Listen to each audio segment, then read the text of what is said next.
BJP का सबसे बड़ा तुर्रा है कि डबल इंजन की सरकार बनाइए और सुरक्षित हो जाइए। लेकिन बॉलीवुड के एक्टर सैफ अली खान, बहुत बड़े नाम, और 1 महीना भी नहीं बीता है जब नरेंद्र मोदी से उनकी मुलाकात हुई थी और सैफ अली खान के घर पर रात को 2 बजे एक शख्स घुसता है और घुसने के बाद में चाकुओं से वार करने लगता है सैफ अली खान पर। सैफ अली खान के घर पर जो सफाई करने वाली महिला, उसके साथ में बताया कहासुनी हुई और उसके बाद में सैफ अली खान वो नीचे गए और नीचे जाते ही ताबड़तोड़ तरीके से हमला कर दिया गया। करीना कपूर, उनकी पत्नी का भी बयान आया है, सैफ अली खान को अस्पताल में भर्ती करवाना पड़ा। आप समझिए कितनी बड़ी तरीके से जो है वो चोट वहां पर लगी होगी, न्यूरो सर्जरी हुई है। मतलब भाजपा की डबल इंजन की सरकार है। एक इतना नामी गिरामी आदमी और मुंबई के उस सेफ इलाके में, बांद्रा के अंदर उनका घर है जहां पर करोड़ों रुपए की कोठी है और आदमी करोड़ों रुपए सिर्फ इसी बात के लिए वहां पर खर्च करता है कि यहां पर मैं सुरक्षित रहूंगा। कोई झुग्गी झोपड़ी में नहीं था वो, कोई ऐसा नहीं था कि रिक्शे पर चल रहा है, कोई चाकू मारते हुए निकल गया। सैफ अली खान इतना बड़ा नाम, करीना कपूर, कपूर खानदान, पूरा कपूर खानदान, वो नरेंद्र मोदी प्रधानमंत्री से 1 महीना भी नहीं बीता है जब मुलाकात करने के लिए आए थे और सोचिए आज उन पर हमला हो गया। करीना कपूर का उनकी टीम की तरफ से बयान निकल करके सामने आया है, वो भी मैं आपको बताऊंगा। लेकिन आपको समझना जरूरी है कि कैसे मुंबई के अंदर एक के बाद एक बॉलीवुड के एक्टर निशाने पर है। और आप कैसे भूल सकते हैं, इसी चुनाव से ठीक पहले बाबा सिद्दीकी, दशहरे के दिन उनकी गोली मारकर के हत्या कर दी गई थी। इसी दशहरे पर, इसी चुनाव से ठीक पहले, आप भूले तो नहीं होंगे। और अब चुनाव के बाद में जब सरकार का अपना हनीमून भी खत्म नहीं हुआ है, एक बड़ा हमला और लगातार वहां पर डबल इंजन की भाजपा की सरकार है। खबर आपकी स्क्रीन पर देखिए किस तरीके से हमला हुआ है। सैफ अली खान के घर पर हमला हुआ, रात को 2 बजे हमला बताया जा रहा है और सैफ अली खान के गाल पर 10 सेंटीमीटर लंबा घाव है। ये जो खबर है, ये एबीपी न्यूज की खबर मैं आपको बता रहा हूं। 10 सेंटीमीटर लंबा घाव सैफ अली खान के गाल पर है। सोचिए कितना बड़ा हमला रहा होगा कि उनके गाल पर 10 सेंटीमीटर लंबा घाव आ गया और उसके बाद में उनकी पीठ में सर्जरी के बाद में कुछ नकुली चीज जो अंदर अटकी रह गई थी, मतलब कुछ चाकू या पता नहीं क्या मारा गया जो उनकी पीठ के अंदर अटका रह गया था, उसको सर्जरी करके निकाला गया है। यह नौबत है देश की आर्थिक राजधानी की। सैफ के हाथ और पीठ में भी चोट लगी है। मतलब मैं समझ नहीं सकता हूं, आप कल्पना करिए किस तरीके का मंजर वहां पर रहा होगा, किस तरीके से वहां पर हमलावर ने ताबड़तोड़ तरीके से वार किए होंगे। और सैफ अली खान अपने आप में एक फिट बॉलीवुड के एक्टर हैं, उन्होंने अपने बचाव करने का भी पूरा प्रयास किया होगा, लेकिन शायद उनको भी इस बात का अंदाजा नहीं रहा होगा कि रात को 2 बजे कोई उनके घर पर आकर के इस तरीके से उन पर ताबड़तोड़ तरीके से हमला कर सकता है। और शायद इसीलिए हमलावर ने उन पर इतने सारे ताबड़तोड़ तरीके से वार कर दिए। गाल पर 10 सेंटीमीटर लंबा कट है, पीठ में कुछ नकुली चीज फंसी रह गई थी और उसको सर्जरी करके निकाला गया है। हाथ में भी चोट लगी है, पीठ में भी चोट लगी है। आप समझ सकते हैं कि किस तरीके का मंजर वहां पर रहा होगा। और अब बाकी पड़ोस के लोगों से और तमाम लोगों से पूछताछ की जा रही है, लेकिन हम सब जानते हैं कि किस तरीके से बॉलीवुड को आज खतरे में धकेल दिया गया है। यह अपने आप में बहुत बड़े संकेत हैं। और करीना कपूर की तरफ से जो कहा जा रहा है, उनकी टीम की तरफ से, करीना कपूर की तरफ से जो बयान आया है, वो देखिए। सैफ अली खान के हाथ में चोट लगी है, करीना कपूर ने भी इस बात की पुष्टि की है। अस्पताल में अभी भर्ती है, उनको छुट्टी नहीं मिली है और ये रात को 2 बजे हमला हुआ है। 2 बजे हमले के बाद में उनको अस्पताल में ले जाया गया। खबर सुबह 8:30 बजे मीडिया के पास में पहुंची है। पूरी रात किस तरीके से अफरा तफरी का माहौल रहा होगा, और अभी तक अस्पताल के अंदर है, अस्पताल से छुट्टी नहीं मिली है। और करीना कपूर ना जाने क्या सोच करके उन्होंने ये बयान दिया है। वो कह रही है कि घर में बीती रात चोरी की कोशिश हुई है। अब मेरे समझ से परे ये बात कि जब सैफ अली खान पर इतना जबरदस्त तरीके से हमला हुआ है तो क्या वो मामूली चोरी के लिए हुआ है? और क्या कोई मामूली चोर, क्या कोई अकेला चोर उस इलाके में घुसने की कोशिश भी कर सकता है? जिस इलाके में हर घर पर न केवल प्राइवेट सिक्योरिटी गार्ड है बल्कि सरकारी पुलिस के भी कोई ना कोई सिक्योरिटी गार्ड वहां पर तैनात किए जाते हैं, उस पूरे इलाके में बॉलीवुड के तमाम एक्टर एक्ट्रेस का घर है, तो वहां पर भी अगर कोई चोर घुस रहा है तो भी अपने आप में बहुत बड़ी शॉकिंग खबर है। और सैफ अली खान के घर पर घुसा है, लेकिन मुझे नहीं लगता ये चोरी कहकर के इस मामले को क्यों छोटा किया जा रहा है। किसका दबाव है करीना कपूर पर कि वो चोरी बता रही है इसको? इतना जबरदस्त हमला हुआ है, उसके बावजूद चोरी कहना समझ से परे है। अस्पताल की तरफ से बयान आया है, खतरे से बाहर है सैफ अली खान, हो चुकी है न्यूरो सर्जरी। लीलावती अस्पताल की तरफ से यह बयान जारी किया गया है अभी।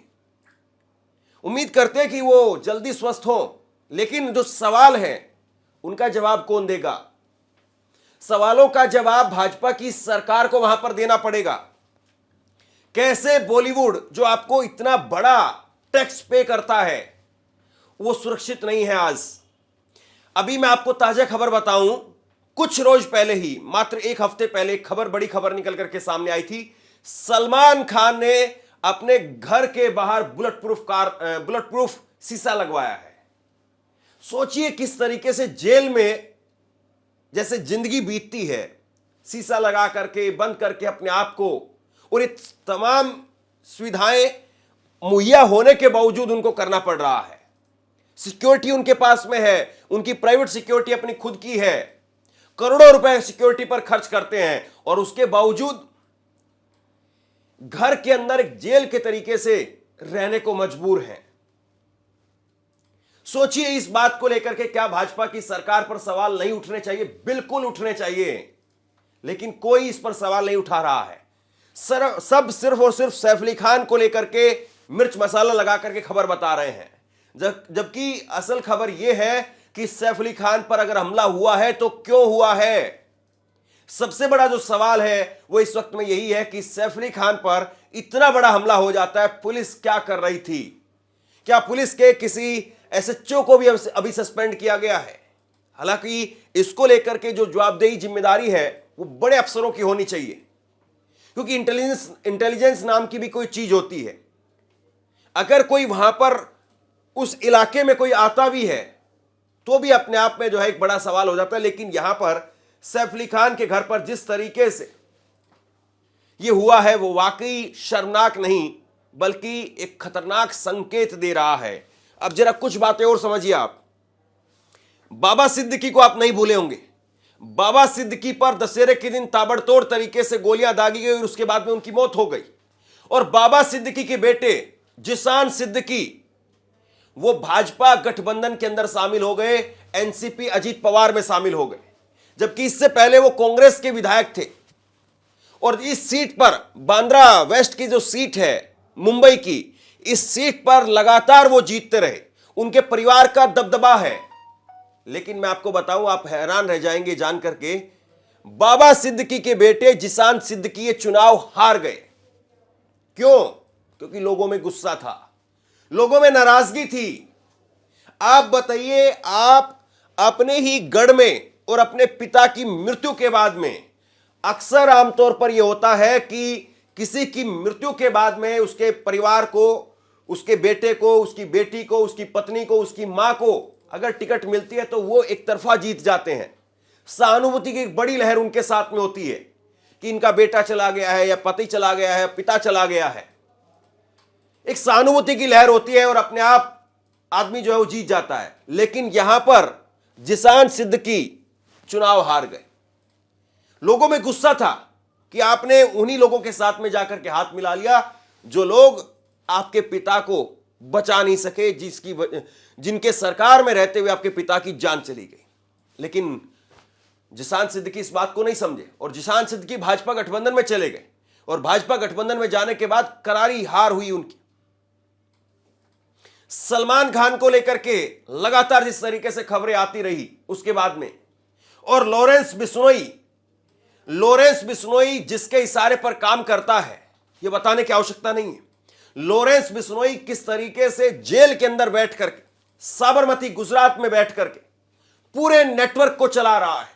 और पुलिस से पूछो, इंटेलिजेंस से पूछो या खुद लॉरेंस बिश्नोई से पूछो तो सिरे से जो है वो इस बात को खारिज कर देते हैं कि जेल से नेटवर्क नहीं चल सकता है, जेल से कुछ नहीं हो सकता है। लेकिन पूरी दुनिया जानती है कि लॉरेंस बिश्नोई किस तरीके से पूरा नेटवर्क चला रहा है और इस घटना के पीछे किसका हाथ है। अभी पुलिस ने सैफ अली खान के स्टाफ के 3 लोगों को अरेस्ट किया है, हिरासत में लिया है, उनसे पूछताछ की जाएगी। लेकिन वो जो हमलावर था, इतनी सीसीटीवी, सिक्योरिटी, सब कुछ होने के बावजूद कैसे भाग गया?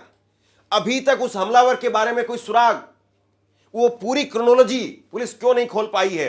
और जरा सोचिए इस बात को, देश की आर्थिक राजधानी, उसके अंदर एक इतना नामी गिरामी बॉलीवुड का एक्टर, सरकार को इतना टैक्स भरने वाला आदमी, अगर वो सुरक्षित नहीं है, अगर उसके घर में कोई भी घुस करके, सर्जिकल स्ट्राइक यही तो था ना कि घर में घुस करके मारेंगे, यहां पर घर में घुस करके किसके मारा जा रहा है? सोचिए कि देश की हालत आज क्या हो गई है और देश में आम आदमी की सुरक्षा की गारंटी क्या है। आप और हम जब सड़क पर चलते हैं, हमारे साथ में कभी भी क्या कोई हादसा हो जाएगा, उसको कौन पूछने वाला है? जब एक इतने बड़े नामी गिरामी एक्टर को अगर सरकार नहीं बचा पा रही है, उनको सुरक्षा नहीं दे पा रही है, बॉलीवुड लगातार खतरे के साए में जी रहा है और इन सब का बहुत बड़ा असर पड़ता है व्यापार पर, इन्वेस्टमेंट पर। कोई भी व्यापारी, कोई भी इन्वेस्टर ये सोचता है कि देखिए आज पैसा लगाना कहां पर सुरक्षित है या नहीं है। तो बहरहाल सैफ अली खान पर बहुत बड़ा हमला हुआ है निश्चित तौर पर, और इसकी गूंज न केवल मुंबई में, न केवल महाराष्ट्र में, न केवल देश भर में, बल्कि सैफ अली खान के चाहने वाले दुनिया भर में इसको लेकर के भयभीत हैं। लेकिन अस्पताल की तरफ से अभी जो बुलेटिन निकल करके सामने आया है कि उनकी सेहत खतरे से बाहर है। उम्मीद करते हैं कि जल्दी उनको छुट्टी मिले। लेकिन जो सवाल है वो यही कि भाजपा की डबल इंजन की सरकार सुरक्षा के नाम पर क्यों फेल हो रही है और ये बार बार क्यों निकल करके सामने आ रहा है। शेयर कीजिए इस खबर को, लोगों तक पहुंचाइए, और आप क्या सोचते हैं नीचे कमेंट बॉक्स में लिख करके जरूर बताइए। और इसी तरह की तमाम खबरों के लिए ऑनलाइन न्यूज़ इंडिया को सब्सक्राइब कीजिए। आपका बहुत बहुत धन्यवाद।